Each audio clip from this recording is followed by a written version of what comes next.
बहुत समय पहले हरिपुर गांव में भोलू नाम का एक मोटा लेकिन दिल का साफ आदमी रहता था। भोलू को खनी बहुत पसंद था। गांव में जब भी कहीं कुछ पकता, भोलू वहां सबसे पहले पहुंच जाता। लोग उसे प्यार से खाऊ भोलू बुलाते थे। एक दिन गांव के पास के जंगल से अजीब चीखें आने लगी। पता चला कि एक भयानक राक्षस जंगल में आ गया है, जो इंसानों को पकड़कर खा जाता है। सब डर गए। गांव का सरपंच बोला, हमें कोई बहादुर चाहिए जो राक्षस से निपटे। सबने मुंह फेर लिया, लेकिन भोलू बोला, अगर राक्षस भी खाना पसंद करता है तो मैं उससे बात कर सकता हूँ।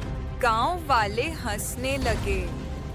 भोलू, तू राक्षस से क्या लड़ेगा? तुझे तो चलने में ही सांस फूल जाती है। पर भोलू गया।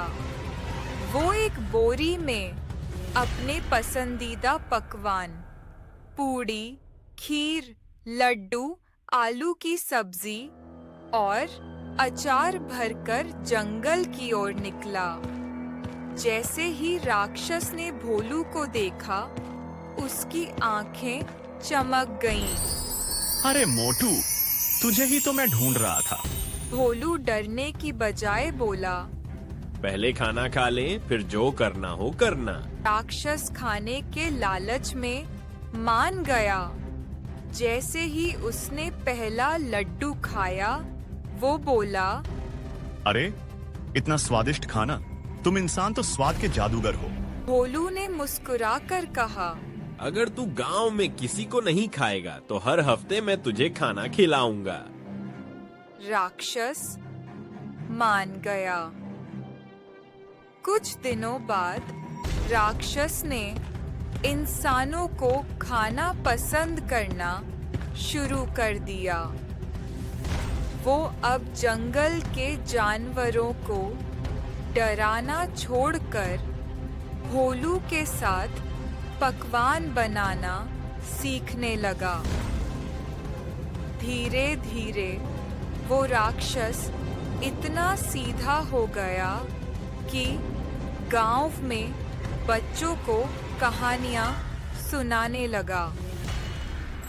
गांव वाले भी अब भोलू को बुद्धिमान भोलू कहने लगे। एक छोटे से गांव में दो भाई रहते थे, अर्जुन और विक्रम। दोनों बचपन से ही अलग स्वभाव के थे।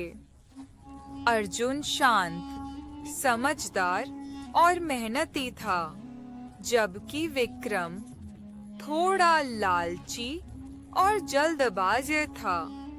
उनके पिता हरिदास गांव के सबसे बुद्धिमान और बूढ़े व्यक्ति थे। उनकी मृत्यु के बाद दोनों भाइयों को एक पुराना संदूक और एक चिट्ठी विरासत में मिली। चिट्ठी में लिखा था, जिसने मेहनत से जीता है जीवन, उसे मिलेगा खजाने का संकेत। लेकिन याद रखो, खजाना सिर्फ दौलत नहीं होता। असली खजाना वो है जो जीवन को बदल दे। एक पेड़ के नीचे जहां छाया दोपहर में भी ठंडी रहती है, वहां से शुरुआत करना। दोनों भाई हैरान रह गए। चिट्ठी ने उनके मन में जिज्ञासा और लालच दोनों जगा दिए। गांव के बाहर एक पुराना पीपल का पेड़ था, जो दोपहर में भी ठंडा रहता था। अर्जुन ने अनुमान लगाया कि यही जगह हो सकती है।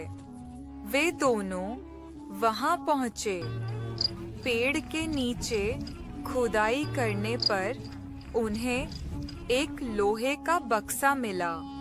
उसमें एक नक्शा और एक पहेली लिखी थी। जहां पानी बोलता है और पत्थर गाता है, वहीं छुपा है अगला रास्ता। अर्जुन ने सोचा यह कोई झरना या गुफा हो सकती है। विक्रम ने जोर देकर कहा कि वो पास की पुरानी खान की ओर जाएं।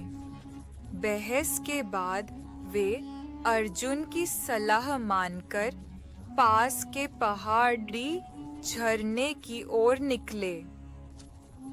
झरने के पास उन्हें एक पत्थर की दीवार पर खुदा हुआ संकेत मिला। एक ताला जो एक मंत्र से खुलता था, लेकिन पास ही एक चेतावनी भी लिखी थी। जो लालच से भरा होगा वह अंधेरे में खो जाएगा। अर्जुन ने शांत मन से प्रार्थना की और मंत्र पढ़ा। सत्यम शिवम सुंदरम। ताला खुल गया और अंदर एक गुफा मिली। गुफा के भीतर रोशनी बहुत कम थी, लेकिन दीवारों पर रहस्यमयी चित्र बने थे। एक स्थान पर जमीन में चमकते हुए पत्थर दिखे। विक्रम भागकर उसे उठाने गया, लेकिन जैसे ही उसने लालच में ज्यादा पत्थर उठाने की कोशिश की, जमीन दरक गई और वो एक गड्ढे में गिर गया। अर्जुन ने उसे बचाया, लेकिन अब विक्रम डर गया। आखिरकार गुफा के अंदर एक चबूतरे पर एक बड़ी सी संदूक रखी थी। अर्जुन ने उसे खोला।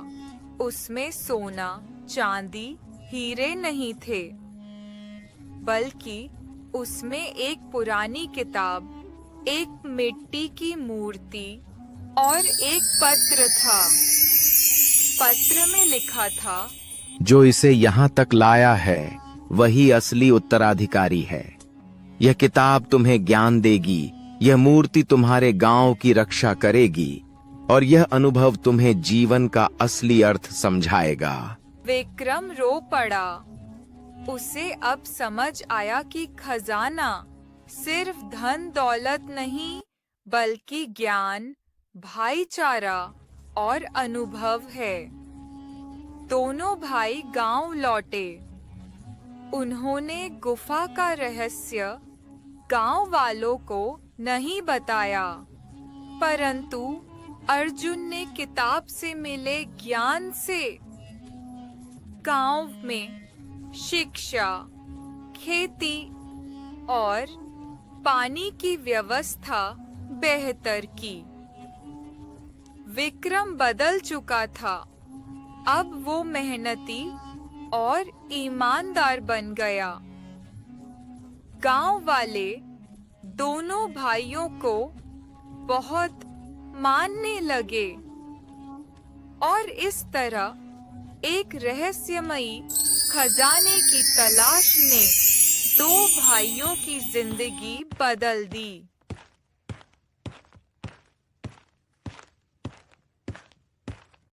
गांव में एक पंडित जी रहते थे।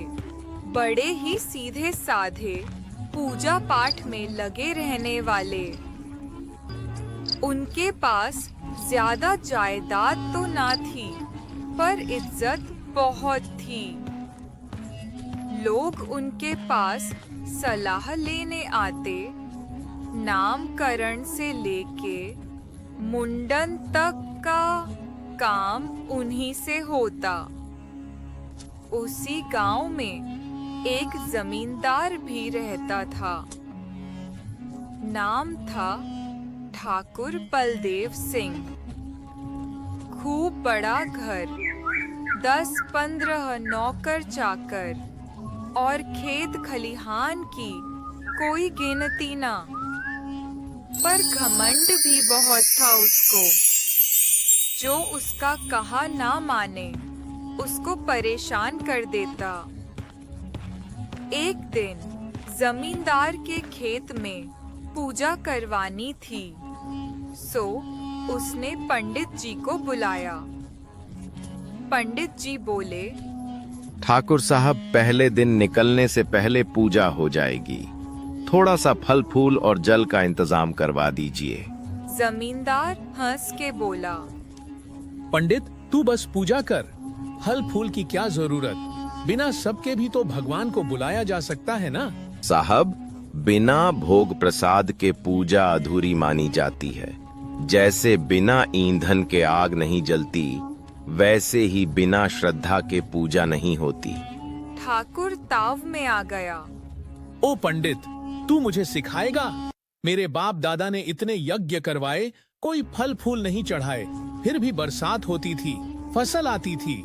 तू ना आए तो और बुला लेंगे किसी और को। पंडित जी शांत हो गए और बोले, ठीक है ठाकुर साहब, जैसा आपको उचित लगे, लेकिन ध्यान रहे, पूजा में दिखावा नहीं, श्रद्धा जरूरी होती है। ठाकुर ने किसी और को बुला लिया, जिसने पैसे के लिए सब कर दिया। पर अगले ही दिन खेत में आग लग गई, फसल जलकर राख हो गई। गांव वाले बोले, ठाकुर जी, पंडित जी ने तो पहले ही कहा था, बिना श्रद्धा के पूजा नहीं होती। आपने उनका अपमान किया, उसी का फल है ये। अब जमींदार को समझ में आया। वो पंडित जी के पास आया, हाथ जोड़ के बोला, पंडित जी, गलती हो गई, माफ करिए, अब जो कहिएगा वैसा ही करूंगा। पंडित जी मुस्कराए। ठाकुर साहब, भगवान देर करते हैं पर अंधेर नहीं, अब भी समय है। तन मन और धन से सेवा कीजिए, सब अच्छा होगा। ठाकुर ने फिर विधि पूर्वक पूजा करवाई। अगली फसल इतनी अच्छी हुई कि गांव वाले भी चकित रह गए।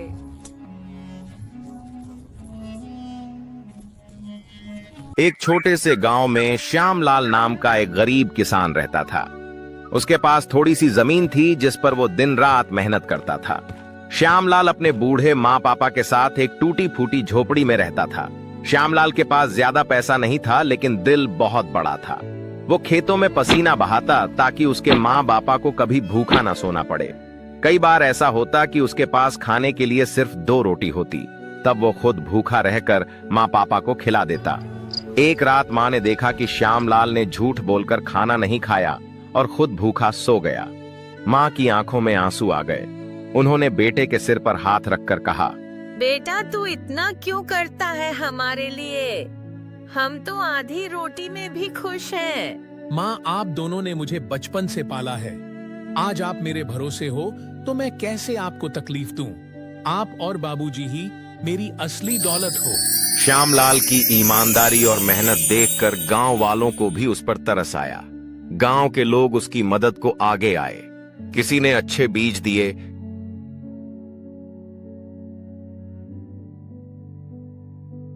किसी ने बैल और किसी